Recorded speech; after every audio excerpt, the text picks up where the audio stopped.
निश्चय किया है कि हम अपनी पत्नी को लेकर वृंदावन जाएंगे और वृंदावन में जन्म देंगे, ताकि जन्म लेते ही उसके कानों में राधा रमण की मंडला आरती की घंटी पहुंच सके, संतों की श्री राधे की ध्वनि पहुंच सके। हम यहाँ यूरोप में पैदा हुए हैं, लेकिन यहाँ भी हमारे पास कृष्ण भक्ति आ गई। ये महाप्रभु की कृपा, सद गोस्वामी पादों की कृपा, भक्ति वेदांत स्वामी प्रभुपाद की कृपा, लेकिन हमारा बच्चा वहाँ पैदा हो जाए। हमने सुना है कि ब्रज में जन्म लेने पर कृष्ण जरूर दर्शन दे देते हैं, तो हमें न सही हमारे पुत्र को तो कृष्ण का दर्शन हो जाए। ये विश्वास उनका, ये भाव उनका, ये नैसर्गिक प्रकृति उनकी। और कितने हमारे देश के दंपति आते हैं, बेटा कहाँ है? बोले महाराज मौसी के यहाँ छोड़ आए उसको। अरे भैया, कृष्ण को स्वयं पूतना की गोदी में दे आए तो उसे साथ में लाते, उसे दिखाते कि ये राधा रमण है, ये राधा वल्लभ है, ये बांके बिहारी हैं, ये रंगनाथ है। इसलिए वास्तव में कितनी माताएं हैं यहाँ पर जो जानती नहीं है, मल्लिकार्जुन का कभी नाम नहीं सुना, लेकिन धन्य हैं ये डिम्पी जी,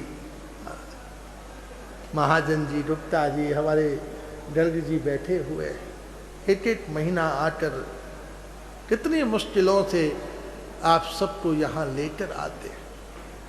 इसलिए इनके प्रति धन्यवाद से अगर हम नहीं भरे, इनको आप धन्यवाद मत दो, लेकिन अपने को धन्य भाग्य मानो जो ऐसी संगति आपको मिल गई। नहीं तो ऐसे ऐसे ग्रुप हैं जो बूढ़ों को ले जा रहे हैं। अभी हम जानते हैं दिल्ली से ग्रुप जा रहा है कहाँ, सोलन, नैनीताल,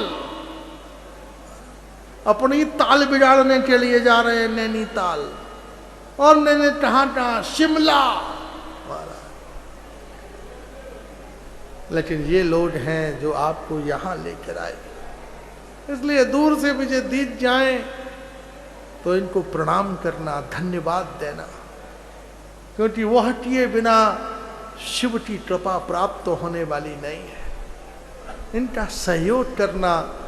रोज आप सुनते हो कमरे में वो चीज ले गए वापस ले आना। अरे कमरे में ले जाने की बात छोड़ो, वहां जो ढेर लगाओ उसे भी साफ कर दो। भक्त के पात्र को साफ करोगे तो तुम्हारी बुद्धि साफ हो जाएगी, तुम्हारा हृदय साफ हो जाएगा। इसलिए जीवन का नैसर्गिक जो सत्व है, स्वभाव है। बहुत बड़ी वृंदावन में आई थी, 10-10 किलोमीटर लंबा घर है जिसका, एटलांटा में। और वृंदावन में जब मैं गया तो राधा रमण जी में जा रहा था, वो अपने रुमाल से जान नहीं पहचान नहीं, जो बाहर चप्पलें उतरी हुई थी वो चप्पलें पहुंच रही थी। जब मैं अंदर गया तो बैठी हुई आंखों से आंसू बह रहे थे। अरे हमने कहा तू ये क्या कर रही है? तो रो पड़ी। बोले महाराज इनमें से शायद कोई ऐसी चप्पल मेरे हाथ से छुप जाए जिससे मेरी ये जीव कृष्ण नाम में रम जाए, आनंदित हो जाए। हमको सहज रूप से मिल गया है, इसलिए हम उसकी वैल्यू नहीं समझ रहे, लेकिन तड़प रहे हैं जीव इस भगवत नाम को लेने के लिए, ठाकुर की कृपा का अनुभव करने के लिए। इसलिए जो सेवा मिल जाए, जहाँ का जो द्वार खड़ा हो जाए, हम अपने जीवन को वह प्रवृत्त करें, अवस्थित करें। पांडवों का दरबार लगा हुआ था और श्री कृष्ण का अग्र पूजन हुआ, प्रथम पूजन हुआ श्री कृष्ण का। और थोड़ी देर में ही देखा ठाकुर जी का आसन खाली। अरे भगवान कहाँ गए? युधिष्ठिर तुमने देखा, भीम तुमने देखा, भीष्म तुमने देखा, ठाकुर कहीं मिल ही नहीं रहे थे। और जब बाहर जाकर देखा तो कृष्ण पांडवों के उस समारोह के द्वार पर खड़े होकर पांडवों के यहाँ जो अतिथि आ रहे थे उनके जूते अपने हाथ से उतार कर रखते जा रहे थे, और अपना वो पीताम्बर जिनको कमला भी नहीं छू पाती, वह पीताम्बर जिनके वास्तविक भाव रस को जीवन में कोई छू नहीं पाता, उस पीताम्बर से वो अपने मित्र पांडवों के अतिथियों के जूते साफ कर रहे थे। कृष्णम पादा बने जने। इसलिए जीवन में जब सेवा मिल जाए, वृंदावन के साधु कहते हैं सेवा ही सबसे बड़ी मेवा है। सबसे बड़ी मेवा बादाम काजू नहीं है। किसी के लिए कुछ करने का मौका मिल जाए तो समझ लो श्री कृष्ण ने अपने पास बुलाने का बुलावा भेज दिया है महाराज। ये इमिटेशन कार्ड है। और अपनी सेवा कभी न लेना, आधा घंटे प्यासे बैठे रहना, लेकिन किसी से न कहना कि मुझे पानी दे दे, किसी से न कहना मुझे भोजन कर ले। अपनी सेवा खुद कर ली तो ये तप है। दूसरे की सेवा दौड़ से कर लिया तो ये यज्ञ हो गया। कली काल का सबसे बड़ा यज्ञ और तप ये है कि हम सेवा ले नहीं और जिसकी सेवा मिल जाए वो करने के लिए तत्पर हो, उतावले हो। भगवान श्री राम का ये नैसर्गिक निर्णय था कि मुझे इच्छाकु वंश के उन वंशजों के मंगल चरित्र का निर्वाह करना है, जहाँ वास्तव में जहाँ भगीरथ हुए, जहाँ शिवी हुए, जहाँ मानधाता हुए, जहाँ अज हुए। आप अपने बाबा का नाम गर्व से लेते हो, लेकिन कुछ ऐसा प्लान किया है कि तुम्हारा पोता भी तुम्हारा नाम गर्व से ले। तुम कहते हो हमारे बाबा जी ऐसे थे, लेकिन क्या तुमने अपनी जिंदगी भी ऐसी जी कि तुम्हारा ग्रैंडसन, तुम्हारा पोता भी कहे कि मेरे बाबा ऐसे थे? तुम्हारा पोता क्या कहेगा कि पिताजी रात में पी के आते थे? तुम्हारा पोता क्या कहेगा कि पिताजी मुंह में 24 घंटे गुटखा दबाते हुए खाते रहते थे? तुम्हारा पोता क्या कहेगा कि पिताजी कोने में जाकर स्मोकिंग करते थे? पिताजी हमारे बाबा ऐसे थे जो हमारी दादी को दिन भर गालियां देते रहते थे। महाराज, आप भी वैसे बनो जैसे तुम दूसरों का वर्णन करते हो। और भगवान को ये चिंता थी कि मुझे वैसे पुत्र पैदा करने हैं जो इक्ष्वाकु वंश के श्रेष्ठ उत्तराधिकारी हों, नागरिक हों, इस भारत की सभ्यता और संस्कृति को समझें, जानें, उनके जीवन का नैसर्गिक स्वभाव उत्पन्न हो जाए, अवस्थित हो जाए, श्रेय में चला जाए। और उसी विचार से उन्होंने कहा कि अगर इन दोनों बालकों का जन्म यहाँ पर हुआ तो पैदा होते ही अगर उनकी माँ के विषय में अयोध्या की ये चर्चाएं उनके कान में जाएंगी तो वो अच्छी तरह पढ़ न सकेंगे, अच्छी तरह शस्त्राभ्यास और शास्त्राभ्यास न कर सकेंगे।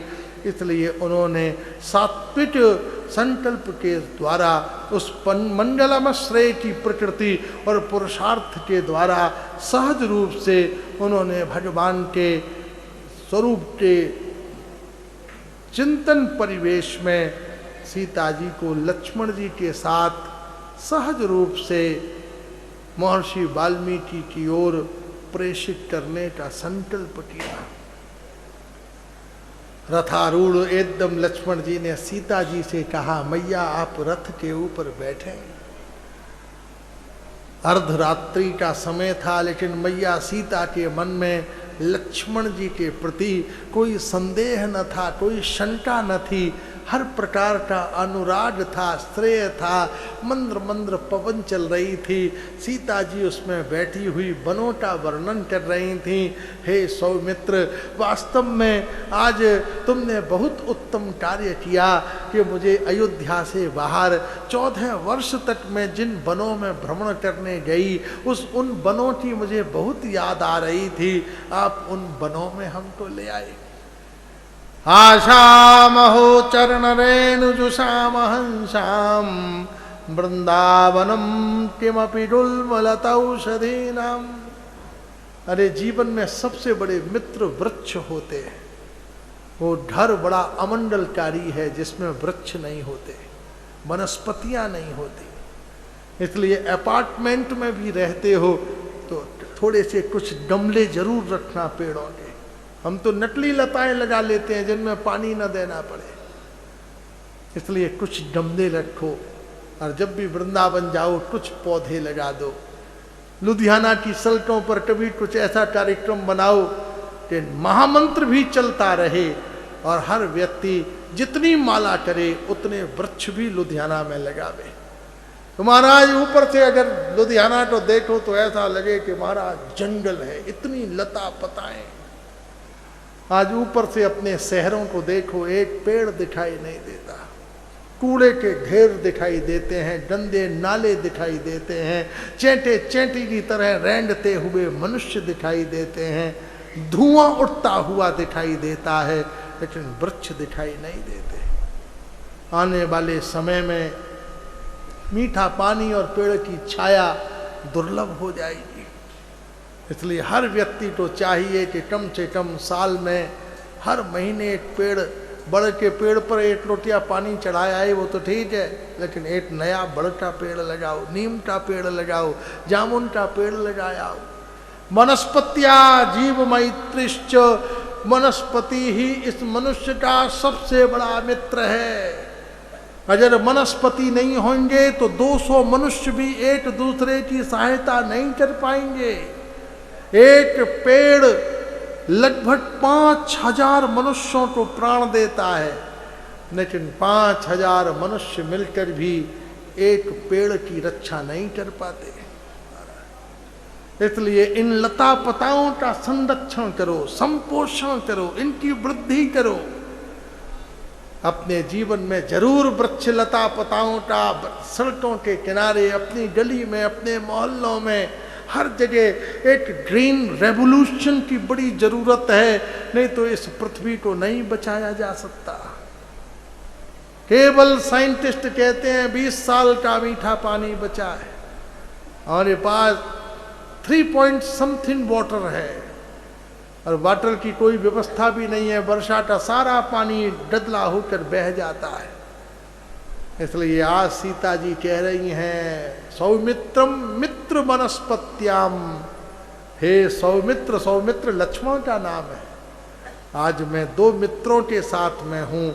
एक मित्र मेरे देवर लक्ष्मण हैं, और एक मित्र वनस्पत्याम, ये वन की लता पता और वृक्ष हैं, जिनकी पवन सुंदर हवाओं को तुमने कितना पुनीत और पवित्र कर दिया है, शीतल कर दिया है। और महर्षि वाल्मीकि के आश्रम में पहुंचने पर लक्ष्मण जी ने अत्यंत अनुराग और स्नेह के साथ सीता जी को रथ से नीचे उतारा और उन्हें संदेश दिया कि माता, अब आपको इन्हीं लता पताओं के मध्य में इसी आश्रम में निवास करना है। लक्ष्मण की आंखों से अविचल अश्रुधारा बह रही थी, रथ के घोड़े भी रो रहे थे, और श्री राम की उस कठोर आज्ञा का पालन करते हुए लक्ष्मण जी अपना रथ मोड़कर सीता जी की चरण धूलि अपने माथे पर धारण करके तीव्र गति से अयोध्या की ओर लौट गए। सीता जी हतप्रभ वहां खड़ी थी। गर्भावस्था, रात्रि का समय, हिंसक जंतु और अंधकार से भरा हुआ वो वन, एकदम सीता जी विचार करती थी ये काल कितना प्रबल है। एक साधारण इस व्यक्ति भी अपनी गर्भवती कुलवधू की हर प्रकार से पोषण और रक्षा करता है, लेकिन एक तरफ मेरा सौभाग्य देखो, मैं किसकी पुत्री हूँ, महाराज जनक की, मैं किसकी कुलवधू हूँ, चक्रवर्ती सम्राट महाराज दशरथ की, मैं किसकी पत्नी हूँ, जिसकी आज्ञा से सूर्योदय और सूर्यास्त होता है।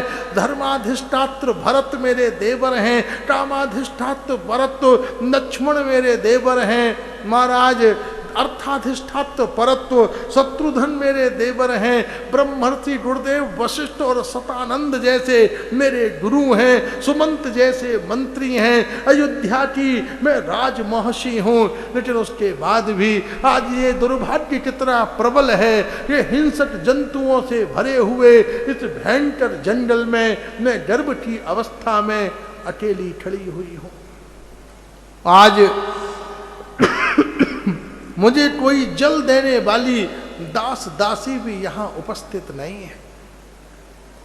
अपने इस विषय में विचार करके सीता जी की आंख से एक शोक का आंसू उनकी आंख की कोण से पैदा हुआ और उनके अत्यंत पुंडरीक के समान किसलय पटल के ऊपर बहता हुआ, अर्थात कोमल टपोलों पर बहता हुआ वो आंसू सीता जी की ठोड़ी के पास एक क्षण के लिए रुका और वह आंसू की बूंद यदि पृथ्वी के ऊपर गिर जाती तो ये पृथ्वी फट जाती, इस पर विस्फोट हो जाता।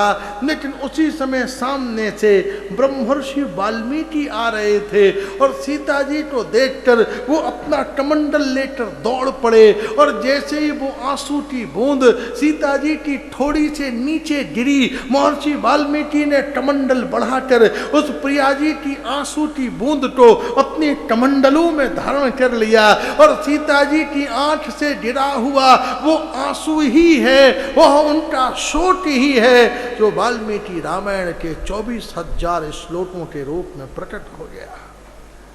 महर्षि वाल्मीकि सीता जी को लेकर अपने आश्रम में पधारे। महर्षि वाल्मीकि जी का जो आश्रम है वो महाविद्यालय है, उसमें हर प्रकार की वृद्ध माताएं रहती हैं, स्नातक रहती हैं, कन्याएं वेद पढ़ती हैं, ब्रह्मचारी रहते हैं, वानप्रस्थी रहते हैं, यति रहते हैं, सन्यासी रहते हैं। हर प्रकार का वहाँ पर सांख्य वेदांत वैशेषिक योग न्याय आदि सभी शास्त्र और दर्शनों की संपूर्ण शिक्षाएं वहाँ प्रदान की जाती हैं। जैसे ही सीता जी आई, जैसे अनायास गहरे अंधकार में शरद पूर्णिमा का चंद्रमा उदित हो जाए तो जैसे हर वन प्रदेश कुमुद खिल जाते हैं, ऐसे ही उस आश्रम में सीता जी का रूप, उनका लावण्य, उनकी सुगंध, उनका सौंदर्य, उनका व्यक्तित्व जब चारों ओर विस्फारित और प्रकाशित हुआ तो आश्रम के जितने भी जन थे सब द्वार पर आ खड़े हुए और महर्षि वाल्मीकि की ओर देखने लगे।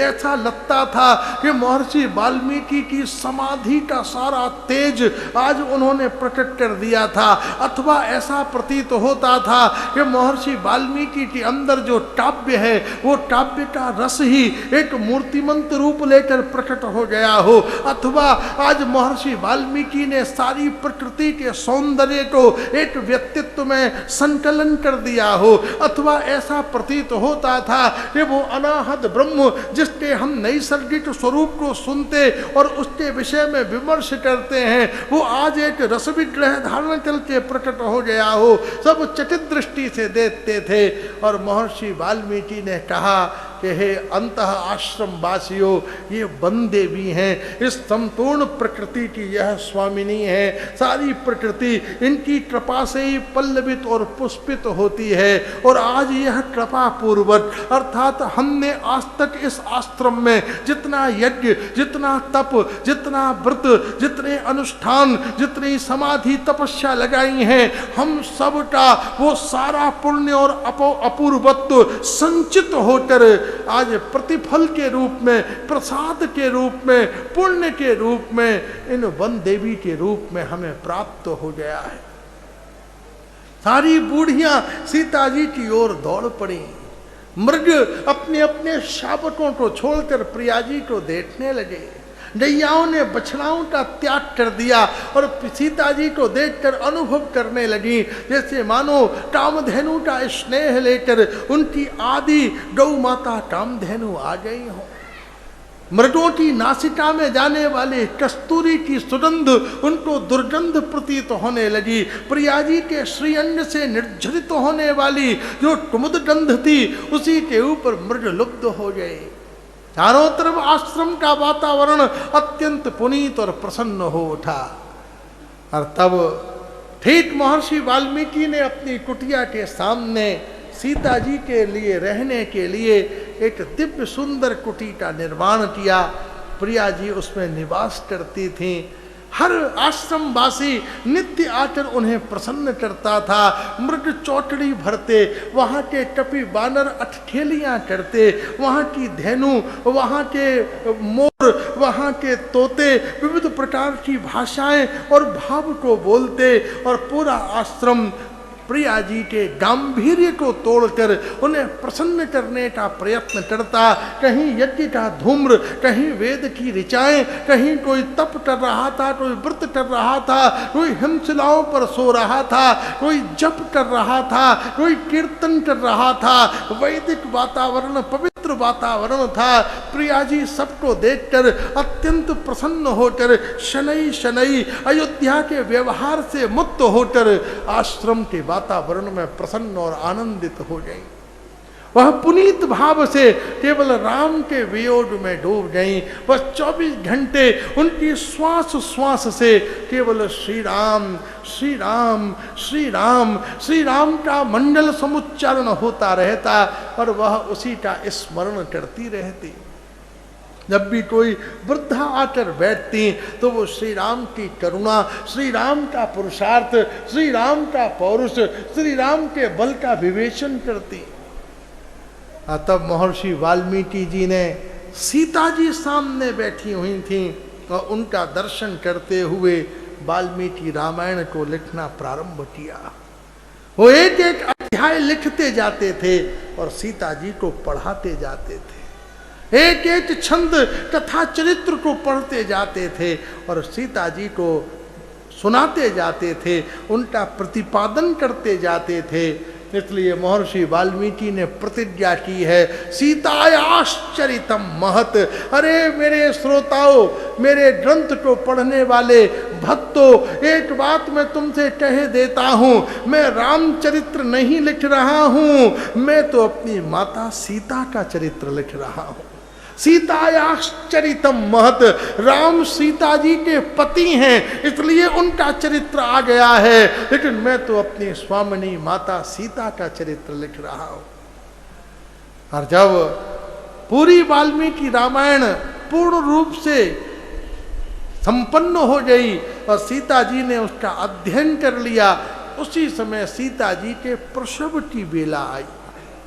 सीता जी का प्रसव होने का समय आया और जब माता का प्रसव हो उस समय पति पक्ष का कोई व्यक्ति, सबसे पहली बात है पति ही वहां होना चाहिए। ये बहुत गलत और अशास्त्रीय वातावरण है कि पत्नी जब गर्भवती होती है तो उसे उसकी माँ के यहाँ भेज देते हैं। ये बिल्कुल गलत और अशास्त्रीय है।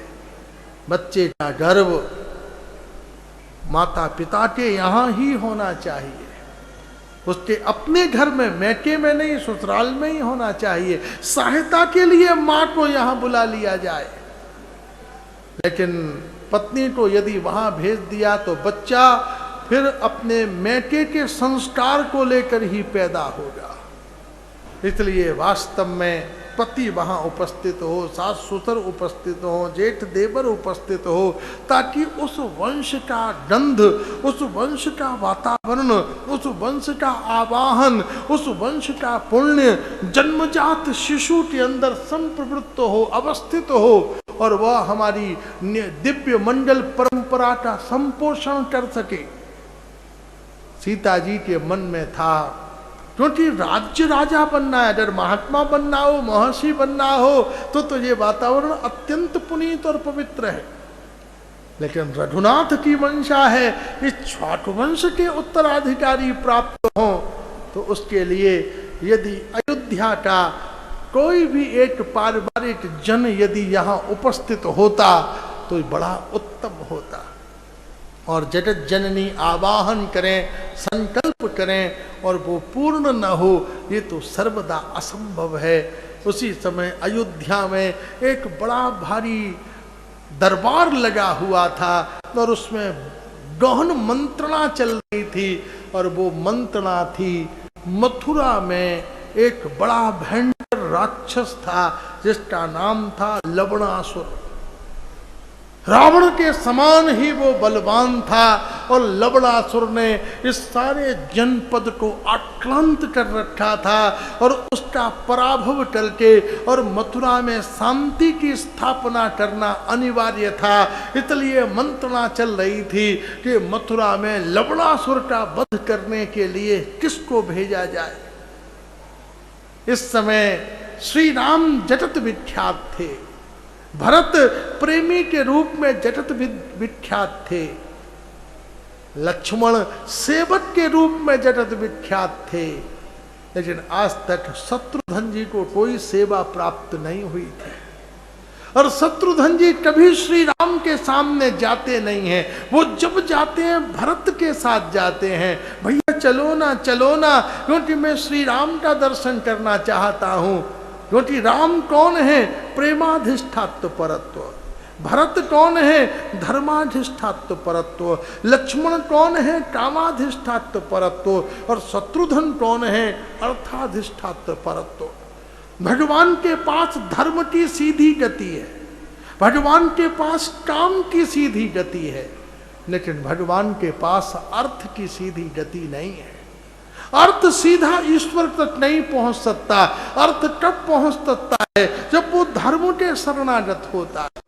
जब अर्थ को धर्म में लगाया जाए तब धर्म उस अर्थ को ईश्वर तक ले जाता है, भगवान के चरणों तक ले जाता है। इसलिए शत्रुघ्न कभी श्री राम के पास सीधे नहीं जाते, जब जाते हैं भरत के पीछे पीछे चलते हुए जाते हैं। और आज जब श्री राम जी मंत्रणा कर रहे थे तो शत्रुघ्न दूर खड़े असहाय से सोच रहे थे कि ये सेवा मुझे प्राप्त हो जाए तो मैं कुछ सेवा कर सकूं। और भरत लाल जी ने इसका अनुभव किया, क्योंकि भैया वास्तव में बिना मांगे देने वाले तो ठाकुर ही।